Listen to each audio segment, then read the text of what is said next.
Number three. But you're not going to answer my question. Number three, if an individual. How many of these known gotaways have committed crimes in the United States since you were sworn in? Let me assure you that if an individual poses a risk to public safety pursuant to the enforcement guidelines. But you have no ability to measure that? Thank you so much. Mr. Secretary, approximately how many illegal aliens in this country or here on asylum have direct ties to Hamas, to Hezbollah, to the Islamic Jihad or the Islamic Revolutionary Guard Corps of Iran? Senator Marshall, let me assure you that the individuals that pose a risk to our national security are our highest enforcement priority. The safety and security of the American public. Do you have any idea how many numbers, what those numbers are? Is it tens? Is it hundreds? Is it thousands? An individual who poses a risk to our national security is our highest enforcement priority. And if detention, so you don't know the answer to the question? And if detention is indeed warranted by reason of the risk they present, then we indeed detain them. Do you have an answer for my question? I believe I have answered your question. No, sir, you didn't. I asked you how many have direct ties to Hamas, Hezbollah, Islam Jihad. Senator, if an individual is identified as having a nexus to one of those organizations, we would consider them a risk to our national security and take appropriate enforcement action to include, for example, detention and removal. When, so let's back up, will DHS and when will DHS disclose the countries of origin of people arrested by Border Patrol on the terrorist watch list? I'm sorry, can you repeat the question, Senator? Yep.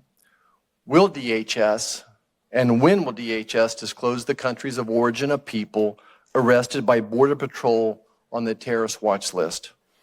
If you are referring, Senator, to the terrorist screening data set, just to be precise, I would be pleased to speak with you in the appropriate context. This would not be it. How many gotaways did CBP record in fiscal year 2023? I believe, Senator, that number is over 600,000. As I'm sure you are well aware, the phenomenon of gotaways is something that has been a challenge for the Department of Homeland Security for decades. In fact, it is a powerful example of a broken immigration system. Thank you. I want to talk about Chinese nationals for a second. Would you agree with me that over 18,000 Chinese nationals, many are military-aged young men, have illegally crossed the southern border in fiscal year 2023? Senator, I don't have the precise number, but as I said, individuals who are encountered are placed into immigration enforcement proceedings, and if they qualify for asylum. With all due respect, you would agree with me it's over 18,000, though? I do not have the number at my disposal. Do you know where the Chinese nationals are settling, where they're working, why they're here? How do you follow them? Senator, if an individual has fled China and seeks asylum and qualifies for asylum, for example, if they fear persecution I understand by that. reason of their membership in a particular social group. How do you follow them? That's not my question. How do you follow them? Do you have a heightened concern for these people?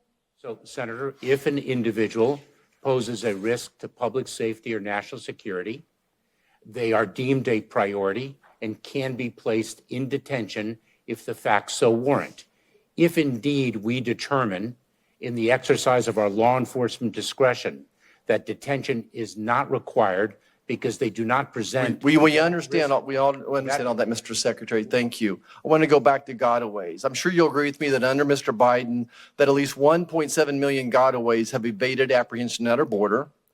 How many of these known gotaways have convictions in their prior country for rape or murder? How many of these known gotaways have been prosecuted and deported?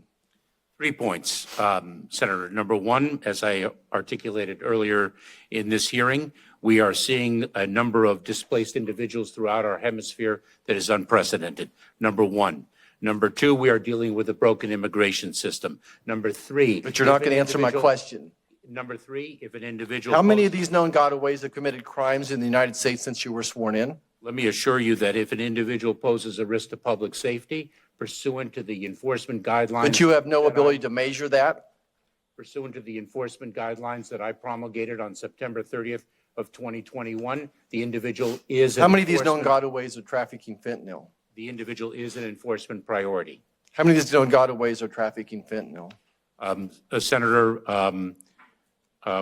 we well know that the trafficking of fentanyl is not specific to a nationality. Tragically, we have individuals from various countries of origin. We have American citizens trafficking in fentanyl.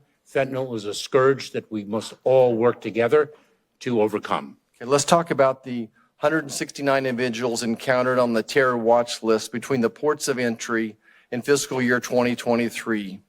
How many were deported? How many are jailed? How many are still in the country? Senator, with respect to the individuals on the terrorist screening data set, I would be pleased to provide you with the numbers in the appropriate context. Of the over 75,000 special interest aliens who crossed our border illegally this fiscal year, what are their whereabouts? How are you tracking these people? We have a number of ways of tracking them, Senator. If in fact they present a national security or public safety threat, we very well may detain them. If we do not believe that detention is appropriate, we have alternatives to detention. It's known by its acronym ATD, and we have various levels of supervision depending on the enforcement profile that the individual presents. Okay. The folks back home, when they look at the evidence, they see that the DEA seized over 380 million doses of fentanyl in 2022. 73,000 Americans died from fentanyl poisoning in 2022, mostly young adults, school-aged children, and that 90% of the fentanyl comes from our southern border. Considering that just last month, our Border Patrol had almost 270,000 encounters, including 75,000 special interest aliens. Do Americans feel they're more safe today or less safe today under the policies of this administration?